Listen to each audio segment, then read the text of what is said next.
very important but oft forgotten topic, that we need competition to innovate.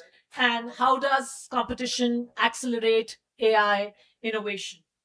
And for a perspective of a competition economist who has looked at the digital platform dominance very closely at the competition regulator's office, this is kind of a deja vu moment, because there have been cases, there have been not only in India but in other jurisdictions, where the platformization of digital markets has thrown up issues where we see that platforms, through their exclusive control over, say, search engines, retail e-commerce, app stores, cloud storage, and social media, control the internet's bottleneck infrastructure. An entire ecosystem of multiple actors, that is consumers, advertisers, and app developers, depend on them for survival. One word which has come out from all the law currently is dependencies. And the story is a different this time in this new technological cycle, as we have stepped into the AI world.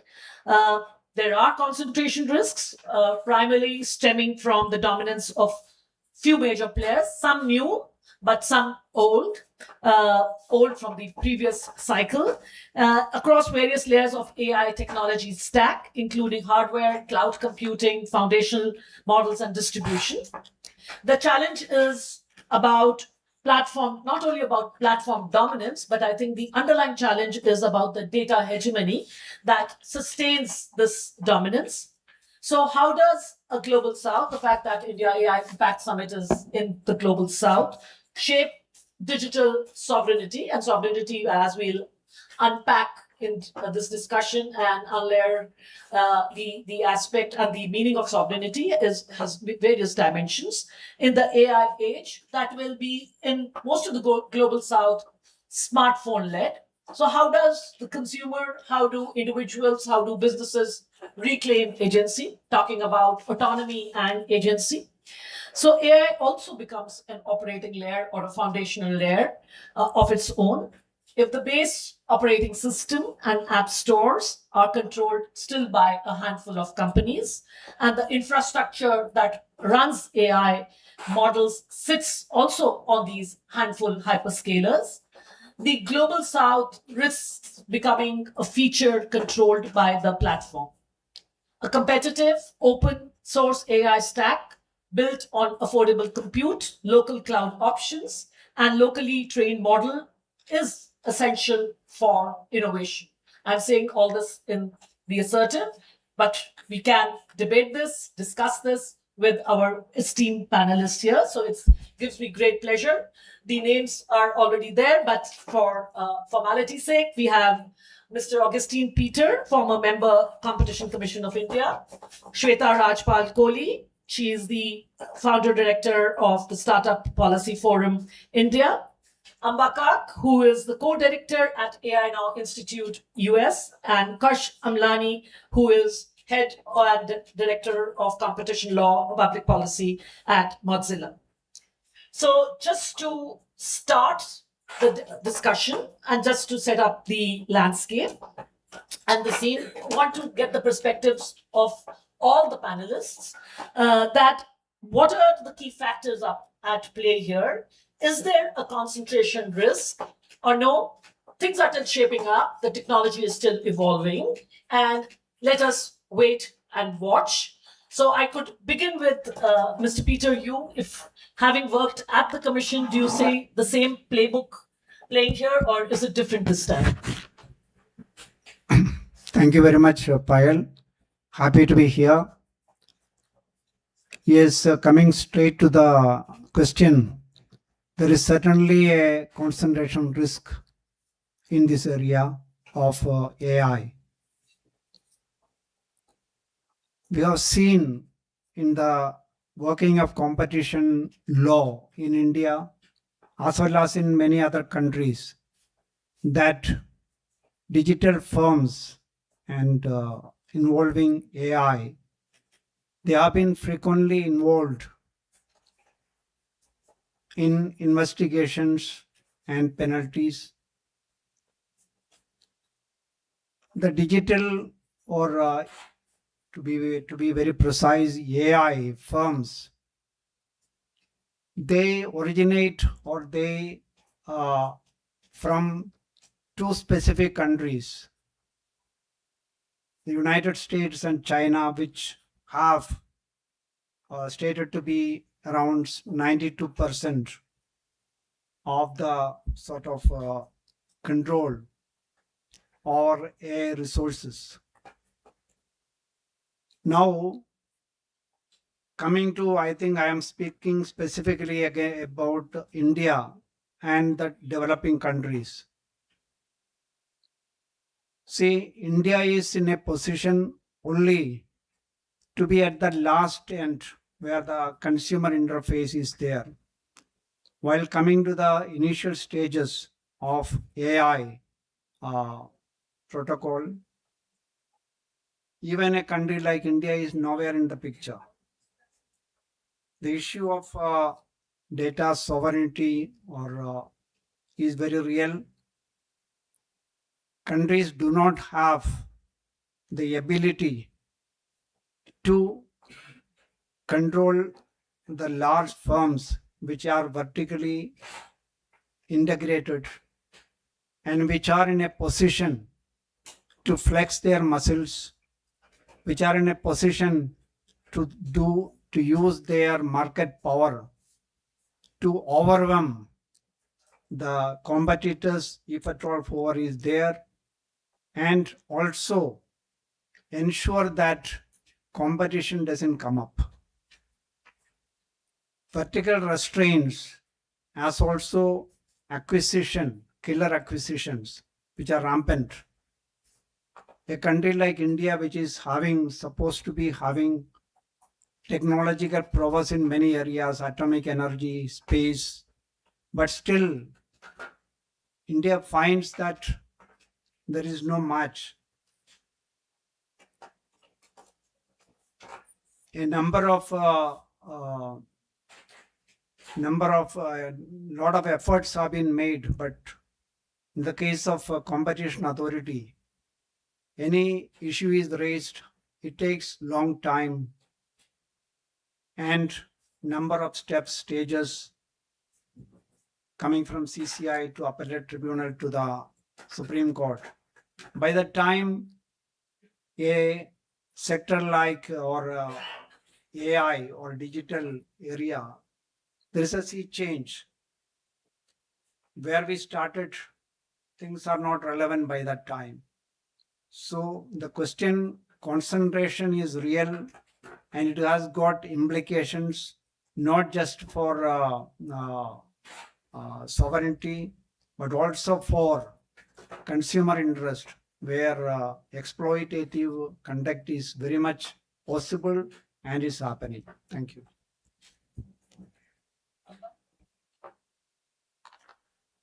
Thanks. And yeah, I think so you set up the prompt pretty well. To answer your question, I do think there are serious market concentration risks writ large across the AI supply chain, and I think all of them are rooted not in the moment starting ChatGPT in 2022, but in the last 10 years of what we have seen that came before that. And so it's not just a question of like what can we learn from the last decade as a theoretical question. It is very much the source of understanding where market power resides today in the AI market. But yeah, I think to kind of get a bit more concrete, we're somewhat familiar, and I think the kind of common intuition around the AI market is that the choke points and the barriers to entry are most heightened or most extreme at the kind of foundation model layer, at the training of these extremely large models, and the barriers to entry are obvious, as are the constraints on input, whether those are compute or chips or cloud computing, the vast eye-watering amounts of capital required to train these models. But equally, I think the intuition seems to be from many people that downstream is where we will see 1,000 flowers bloom, and that is where everybody, the global economy, startups have a share, a fighting chance at getting some of the pie. And while I want that to be true, and that sense is very much, I think, what guided Judge Mehta in the Google search decision, for example, I think instead of optimism, what we need right now is vigilance and rules of the road. And the reason for that is it's just a simple hypothetical, which is why wouldn't these extremely giant firms, as was just pointed out, that already control inputs, but much more importantly, have an outsized role in controlling distribution and pathways to monetization, why would they be content in sitting upstream? Why wouldn't they do everything at their disposal to cannibalize revenue, to cannibalize value downstream? And I think we're seeing big tech firms act out both defensively and proactively to eke out with sharp-edged elbows to take what they can. And hopefully we get into the discussion, but maybe I'll say one more thing here, which is in this idea that like the application layer is where we're going to see democratization. It's also important, I think, to track the ways in which healthcare and finance and education, the key sectors where we hear these big stories coming, are also where some of these firms are moving really proactively and sometimes in stealth mode to kind of capture value, not just by playing in these markets, but also in terms of how they're envisioning revenue share. So the example I want to give is Sam Altman recently said that his idea for how they make a return on these eye-watering amounts of capital they're spending is, actually buying equity stakes, for example, in any hospital that gains efficiency gains using AI. And I think that's a good reminder that, these firms aren't going to sit back and allow markets to prosper. They're going to do everything they can to, I think, both get a share of and potentially cannibalize value downstream. Yeah, thanks, Amba, and thank you, Mr. Peter. And that's where I think Shweta comes in, because Shweta, we are very happy with what our startups are doing, the applications which are coming out of the startups. But the foundational layer, again, as I said, in a smartphone-led AI would be the operating system, which is again controlled by a handful of players. That's one. So therefore, the old issues of default search engine may now translate into a default chatbot, self-preferencing, time, bundling, etc. And the monetization question, which has been raised by Amba, is that the app developers sitting on these Play Stores are expected to pay a hefty fee of 30% of each and every monetary transaction. How do the startups then see their relationship with these big technology companies when they are doing their applications? And is it a synergetic relationship, or is there some bit of expropriation? Thank you, Payal. A topic very, very close to my heart. And I can tell you that I wear many hats when I sit here. Of course, we run the Startup Policy Forum, which is an industry platform, as the name suggests, to do policy advocacy for startups. And it was set up a little over a year ago with the idea of hand-holding the Indian startup ecosystem on multiple platforms. And the reason why we decided to keep the term policy in our name is that we should not lose scope of the fact that that is what is our main ikigai. It's our main mission, that we always want to be seen as the voice of India's new economy and startups. But I think life has got complicated a lot in the last year or so. Firstly, a lot of people ask us, who is a startup, right? I mean, when we use the word startup, people have very different notions, and it has become a catch-all phrase, especially at a time when, you have a country like India where the head of the state, Prime Minister Narendra Modi himself, is such a champion of the startup ecosystem. His Startup India plank and the success around it has led everyone to want to be associated with the startup ecosystem. At the same time, our membership, for instance, does consist of decacorns, listed companies. So are they really startups? And that brings me to the point of how new economy, both in India as well as around the world, is changing. And that flows a lot into this whole competition debate. I think things are changing faster than what we can even anticipate. And that is leading to definitions being blurred. And I also come from someone who's worked with big tech, having worked with Uber, Salesforce. I understand how big tech would think. And I also, having spent close to 2 decades in the media, I also understand the significance of narratives and how those play out. So given what's going on, I think first I want to say that when you talk competition, the whole definition of who is suddenly a dominant player is changing quicker than you can imagine. If 2 years ago, would OpenAI be considered a dominant player, and is it considered one today? And if today NVIDIA is investing in OpenAI, how is that changing that landscape? And how is that impacting a startup sitting here in India? So the question I have is that while today regulators are grappling with how to manage concentration risks that are real and perhaps heightened in today's times, because this is a technology that is very capital intensive and plays out on the back of capital flowing in. I mean, you need the compute, you need the infrastructure for innovation. It's not one of those earlier waves of innovation ecosystem where you could just innovate without infra. Here you need the infra, and that itself means concentration risks have gone up because how many people have access to capital, right? And capital will become a key determinant in this. But I think what's also made this whole journey very, very confusing and interesting is that the voices I'm hearing from startups are more around collaboration than competition or concentration risk.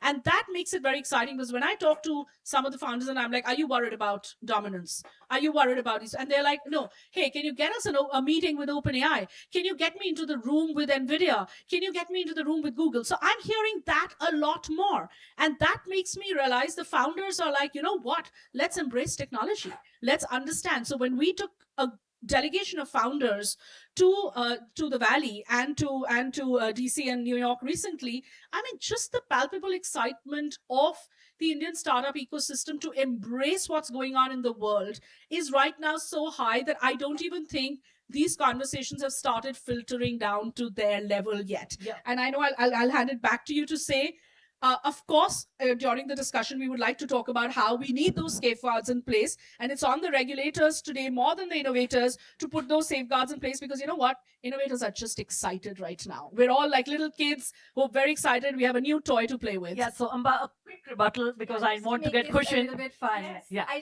think the two things I want to say to that point on startups sort of approaching this with collaboration. One is that last year, 75% of total startup funding came from 3 companies, Google, Microsoft, and Amazon, who also happen to be the hyperscalers that control the infrastructure in this market. And not just that, I think what we're hearing both in the enterprise and consumer space, again, a very familiar story to all of you that have been in this space for a long time, is that the pathway to success for startups often does look like getting acquired by one of these same companies. So I guess I just want to put a kind of a pinch of salt or a sobering note to why the startup community might not be looking to file the And latest yeah, case and just against to add to the, AI what she's overviews. saying, partnerships are now being looked at closely even by competition authorities, because these partnerships don't come without strings attached when it comes to data, when it comes to bundling, when it comes to, and again, the old playbook. Khush, I want to get you in now, because you have, to what extent you think the Indian challenges are there in the other parts of the world, but more importantly, India has now taken another path, that is combined industrial policy with competition policy, where India wants its startups to get some agency. And so therefore, when it comes to compute infrastructure, data infrastructure, talking about openness. So how is openness then an alternative? And I will also move to sovereignty issue in this discussion, because sovereignty does not necessarily mean ownership, but sovereignty would mean some kind of an agency. And how do you think that openness is that a good way to start to give some agency to the application layer? Yeah, thank you. So I am here representing Mozilla, which is the best known for the open source browser Firefox, right? And we touched on cloud, we touched on compute. What we haven't, and we touched a little bit on the application layer, but what really matters and often isn't discussed in the conversation is the lower part of the supply chain, distribution, right? We're talking operating systems, we're talking browsers, we're talking search engines, we're talking apps, right? That's the part that really hits consumers. And where is that world today? Where has it been for the last 2 decades? The answer is that those markets have already tipped, right? So we're not playing on a level playing field. And so this foundation, this AI house, is being built on wonky foundations already. So what can we expect is obviously a wonky house, right? That's how I look at it. And that's what we see every day in the markets that we compete in, especially in the browser space and in operating systems. And the reason that that's often missed is because it's the part that impacts consumers. And I think if we put people and consumers kind of back at the forefront of our conversation, then we will get to this answer. We will come back to this, and we'll think about innovation in a way that really impacts people. You asked about sovereignty as well, so I might just skip ahead a little bit and talk about that just very quickly, because I think one of the things that really occurs to me in this space is that we're competing and innovating, and startups are competing and innovating, but how much of that innovation is really disruptive, right? How much of it comes from outside the market and really changes the paradigm? And from what I can see, there is great startups doing great work. There is a lot of dynamism, but I'm not sure that true innovation really exists. And union ministers in India have said it. Some of the data says it as well. And so, of course, a lot of these companies are seeking to collaborate and in some cases compete, but the playing field is already tilted. And so trying to compete is very, very difficult. And what we need is real action in this space. Yeah, so I just want to push a little bit more on the idea of sovereignty, because I have been working now as a researcher on that issue. Of course, India's role of bringing in sovereignty through the digital public infrastructure route is now going to the global south. Digital public infrastructure is one way to to remove yourself from these dependencies, and especially digital public infrastructure in the use cases in AI are leading to greater adoption in, say, agriculture, education, health tech, etc. But again, there we are back to still certain dependencies. And how are those dependencies playing? So Kush has mentioned about being dependent on for distribution. Mr. Peter mentioned about vertical integration, and Amba also said, don't be too surprised that these partnerships lead to a situation where the so-called very widely open app field then gets also captured by some of these companies. Mike, again coming to the sovereignty issue, we may be sovereign in certain aspects, bringing out the solutions based on vernacular languages, contextual, etc. But still, there is dependencies on the private cloud and AI infrastructure. And there is a paper which I recently read, which was very interesting, Sovereignty as a Service, where these large companies are offering these services for sovereignty in a defined space. So, Amba, if I start with you again on this round, first about openness. Is there some open washing going on when it comes to openness by the big tech companies? And secondly, how should sovereignty be interpreted? Yeah, look, I think openness and open weighted models, just to take a narrow example of what openness could mean, I think should be a floor. It's a no-brainer, and there are baseline reusability and democratization, if you want to call it that, effects that come from that.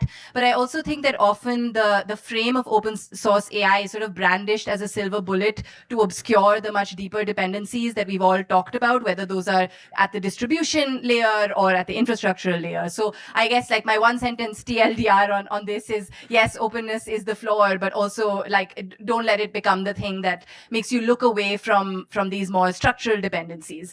But I think one of the interesting things I've been sitting with at this intersection of open source or open weighted models and sovereignty actually came from President Trump's AI export AI order, which is maybe some of you have heard of it, maybe not. I think it's really interesting because through that particular policy and the discussions that have happened around it, sort of straight from the horse's mouth, what is being, what we're being told is that open weighted models and open source AI could just as well be a tool for reinforcing and spreading US hegemony. And so I want to put that out there as a provocation and explain that a little bit. So what does this export order say? It says that open weighted models should be supported as the policy of the United States, because we want to make sure that, companies, but really much more importantly, governments everywhere are building on a US stack, and it makes it much easier to build on a US stack if these are, it's the meta open source business strategy, right? But now take it to the US government. So I think that's, I want to flag that because it's interesting to see the US put its diplomatic and financial muscle. What is contemplated under this executive order is that the US government might be actually giving loans to to other countries, third-party countries, to procure the American AI stack. Yeah, So you wanna? I'll stop you there because I want to bring in Mr. Peter. How is India doing? Because India is following industrial policy heavily when it comes to AI by bringing in sovereign compute, access to data sets. But do you think is it sufficient? Or so can we do with an industrial policy? By the way, industrial policy used to be a cuss word when it came to competition policy because they were thought to be antithetical to each other. But now industrial policy instrument is being used to bring in some bit of competition so that users in India at least have access to these resources without the hegemony of the large companies. Do you think India is doing sufficient? We have competing interests. Why should we be spending so much of money on AI? Or more needs to be done? Thank you. Actually, it's a very complex issue. Having sovereignty at the same time, having the liberty to have the consumers have access to services. At the same time, the most important thing is creating domestic talent and also promoting domestic investment and innovation. These are all mixed up. We know for certain that the large firms which are operating in the country, basically from the United States, they have spread their wings all over. Large number of consumers, I think they are relying on that. At the same time, India being a country, fourth largest economy in the world, an aspirational nation, it cannot afford to depend on the foreign the dominant firms forever. So we have to do our country has to do the balancing. And where is the issue? Because sovereignty is important not just in the sense of other products. Here, their interference is possible in different ways. In the election process, there have been reports different time, different countries. In the case of also the confidential secret information of the country can be accessed. So a number of issues are involved at the same time.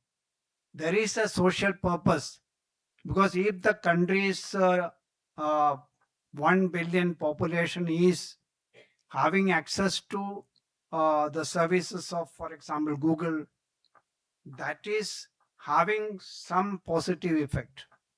Now, what is government policy regarding industrial policy versus competition policy? That is the issue you have posed. So we cannot compare ourselves with the European Union, where they are more concerned about the consumer interest. Even in United States, we have seen in the recent past, maybe 4, 5, 6 years, consumer interest, consumers protection against the power of digital giants efforts are being made. In our case, the issue is that we have to also develop simultaneously the capability within the country. I have seen that our minister, who himself is an expert in this area, he is stating that we will be sort of showcasing some extraordinary developments in the Indian space by Indian companies. I am looking forward to that. What are we missing here? The most important thing is that we have talents, but only in name. Substantial, the core of the talent, the cream, they just go out. And the talent, we are not able to. While China was able to attract back, they used to send hundreds of thousands of engineers to United States at the cost of the government on the conditions that they will come back. They have been coming back. In our case, they don't come back. What is the reason? Industrial policy, we cannot reduce it to industrial policy versus competition policy. The ecosystem has to change drastically. Yeah, so I This- just would like to stop you there because, again, coming back to the compulsions, there's always a binary made between the fact that we need investments, India need investments, and loads of it. And big companies are investing a lot in this AI technology. So does that mean when there is investment, we lose control on our laws? Or both can happen. India is a large country. India provides a huge market, but the laws of the land can still operate. So, Shweta, what is the Yeah. investment hand-holding of these companies? Because as you mentioned, does it then feeble us to impose and to implement our laws? Just 2 minutes because I want to get to the next Yes, one. I'll very quickly tell you what the government of India's thinking is around this. And it was a very specific question I had posed to Secretary Krishnan a few months ago when we were hearing confusing messages coming from the government, right? On one hand, there was a very clear, a little bit of a Swadeshi message saying, oh, you know what, Minister Ashwini Vaishnav is saying, I'm going to use only Zoho. On the other hand, we saw the top brass of the ministry at the Google Vizag $20 billion announcement there. So I think when we try to understand, the government's very clear. And the answer that I got very clearly from Secretary Krishnan was, we're going to do both. We will do everything it takes to build up our own infrastructure, our own AI infrastructure, to get the compute ready, to support and we've seen the fruits of that. Everyone seemed to have dismissed India when it came to frontier models. There was, oh, India has missed the bus, oh, India is too late. And now today see the excitement around Sarvam, and that's the launch that is happening 2 days from now. And that frontier model today, many global experts are saying is perhaps way better than some of the best that we've seen built so far. At the same time, I think the message coming out both from the industry and the government is India is going to do AI the India way. And that will not be the US way. It will not be the China way, because you know what? If LLMs don't work for us and small models work for us, we will go the small model way. If it's all about voice AI, then India will be the voice AI market. If it's going to be all about vernacular languages as well as, the Indic languages and building on Indian data sets that bring you models that are more suited to Indian audiences, then that's what you're going to get out of India. Right. So let us take what Shweta is saying.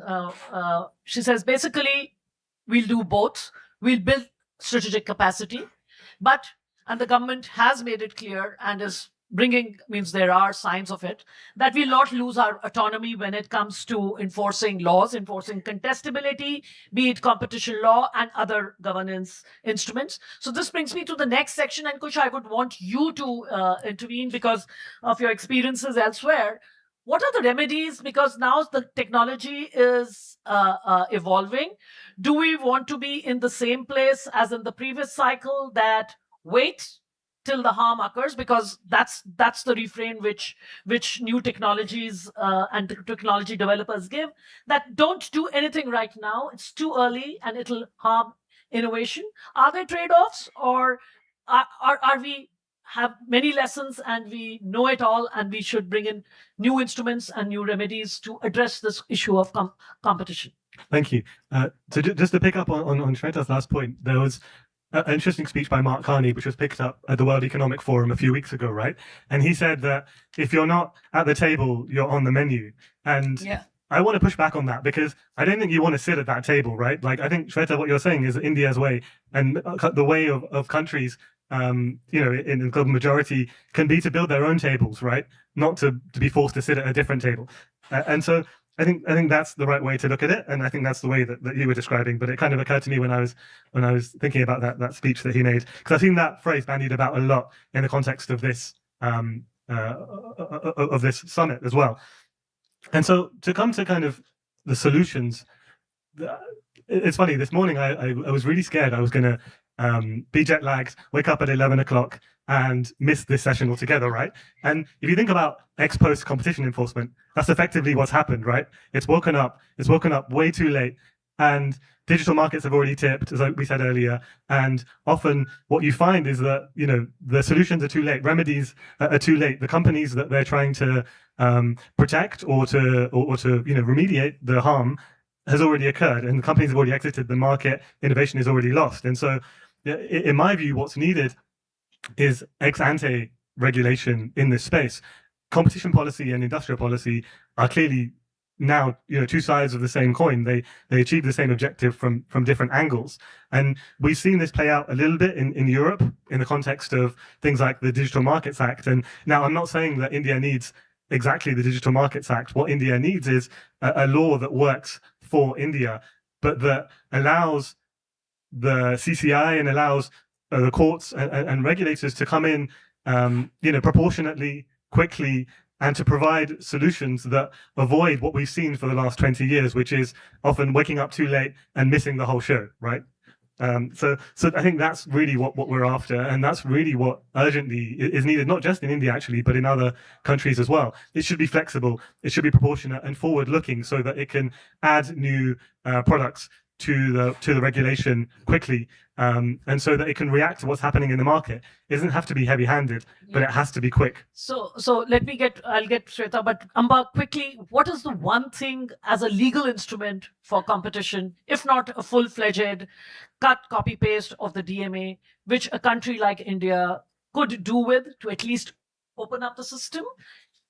I'll say the one thing, which is also maybe in the list of the boldest thing that we could do in terms of ex ante interventions, I think, is some structural separations that get at the infrastructure layer. So if you're playing in the cloud market, you can't be playing in every other point or any other point in the AI stack. And I just want to say one other thing on this idea of strategic capacity and how we do it.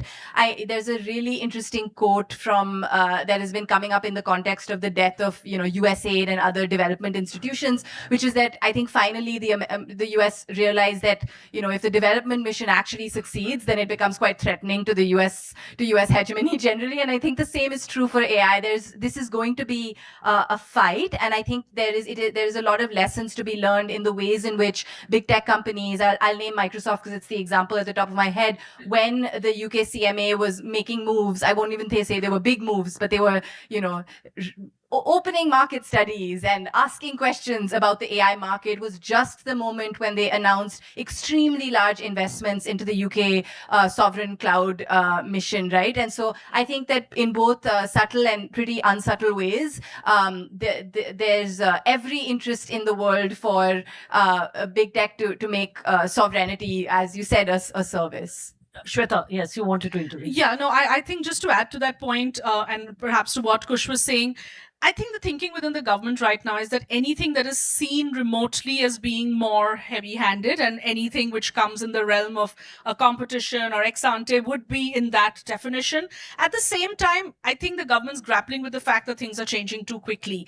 And the one thing we saw was, for instance, around deepfakes that came out just a few days ago, with very short timeline implementation around AI and copyright. Competition is top of their mind.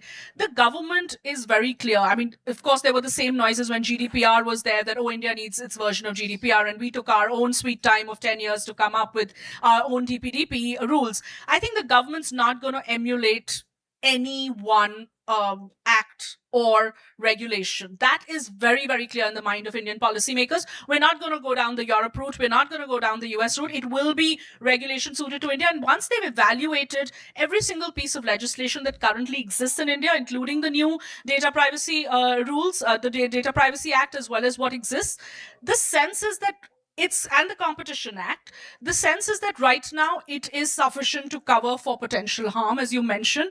And as and when there will be cases where they feel the harm is exceeding, they will bring in the smaller pieces of these notifications and regulations. But I don't see an overarching change coming. Yeah. So, Mr. Peter, your view, being you have worked at the Competition Commission as a member, do you think legislative tools are important, or we can tinker with the current law? There are interim measures available, Section 33 is available. So, what is your view on that? No, my feeling is that we have to strengthen CCI. Ex post, we have to speed it up. Actually, there is an effort to build a sort of AI team in CCI. Why don't? Why is the delay? It has to be expedited. That is one. Second, I have an apprehension which many of us have of India having an ex ante system. We have the story of or the history of competition, MRTP commission, where there is a tendency to deteriorate into a mechanism where everything is stalled.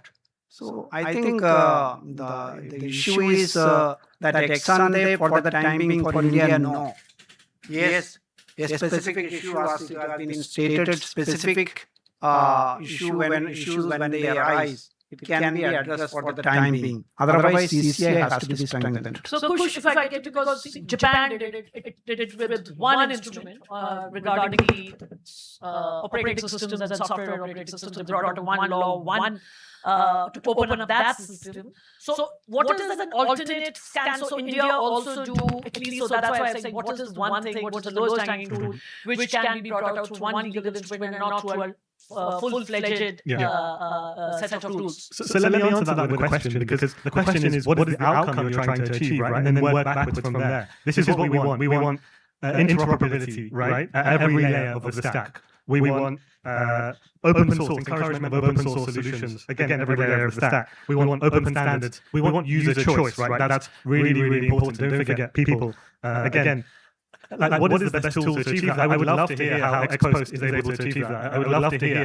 how we can actually do that in digital markets in AI, given the speed that it's moving. And if that solution exists, then please bring it to me. In my view, a sort of a narrow, flexible, proportionate bit of regulation is really what will have that impact.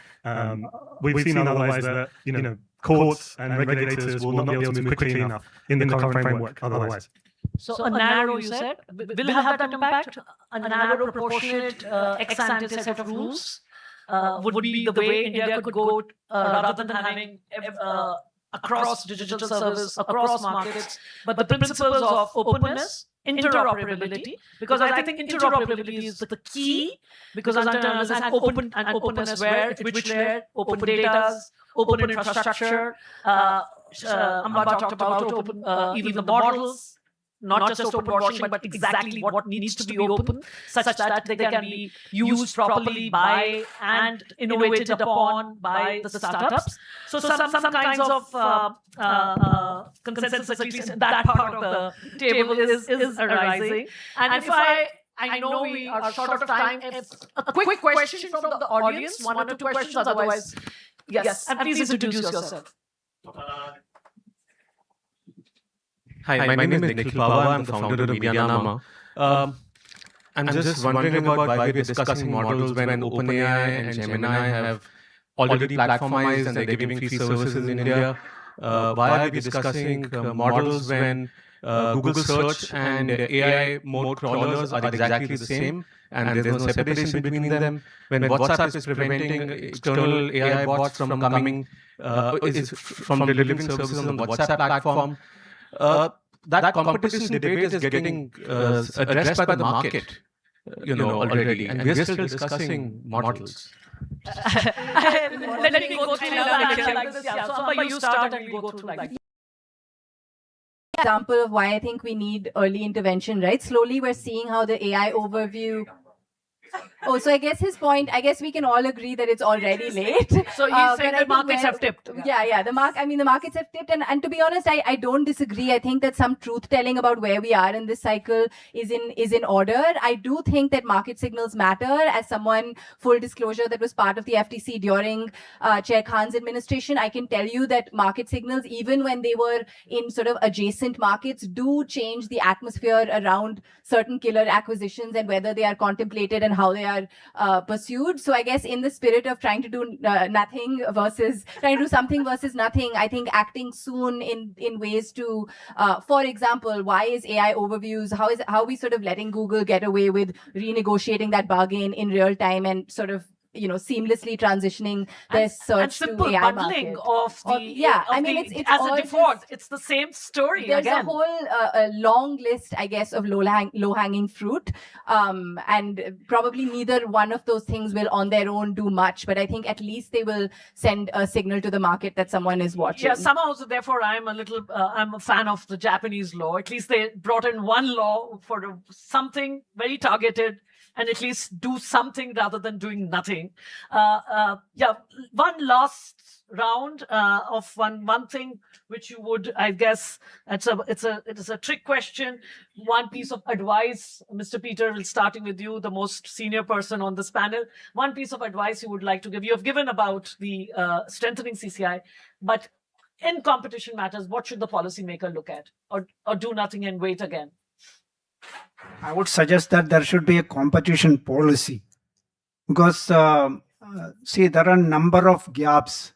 There have been committees set up. Mr. Vinod Dal, he is sitting here, and later also, but it has not been acted upon. I think what that will serve a very important purpose by having a competition policy in place. That will serve the purpose. Shweta. Yeah, I want to actually quickly respond to Nikhil because I know his positions on most issues and a big fan of Medianama. But I just want to say that while I know he's being almost sarcastic by being fatalistic, I also think it's about embracing the reality. And as Amba said, it is true. The markets have tipped. So I think, and that is exactly what I was referring to when I talked about founders, because from a conversation of, oh, like, is big tech dominating? Oh, obviously, to now saying, you know what, let's get a piece of the pie. So already that conversation has shifted. But I also want to bring in a caveat, because I may have sounded like I'm in that camp. I think that's when the role of all of us comes in, because it's my job as much to speak to founders and say, you know what, this is great. I'm supporting you. Let's keep going on that path. But you know what, watch out. Remember, this happened. Because if all of us don't do that, then we're not doing the right service for our communities and saying and in highlighting some of the dangers of where we're going. Yeah, so on that sober note, that we have a responsibility as a community as well. So laws will happen, laws will take their own time. The Competition Commission in its current form will do what it does. Takes, and all over the world, take about 3 to 4 months before a case gets open, 6 to 7 months before it gets investigated, another 8 more months till the final order comes, then an appeal process, which takes another 4 to 5 months, and then goes to the Supreme Court and sits there. The first DLFA case which happened, and the order was out, I think, if I'm not mistaken, in 2012, and we are in 2026. The final order is not yet out, and this is DLF, this is non-digital. Okay, so on that sober note, let us take some responsibility as consumers also, and perhaps, I guess, these optics also work, that the government is now saying we will use Zoho. Little bit, small little efforts on each one of us. And at least I think there is a lack of awareness what's happening, because as Nicholas pointed out, consumers are very happy, and consumers, so many of them are very happy because and therefore regulation, which becomes a public good, because the larger ramifications on economy, state and society, which will take time to manifest themselves, need to be understood by the governments, need to be understood by the policymaker, and therefore proper instruments, legal, non-legal, guidelines, soft law, all instruments need to be in place in order to get an ecosystem which promotes innovation and my concern is our startup community, so that they move up the value chain, not just in consumer tech, but in deep tech innovation. Thank you very much.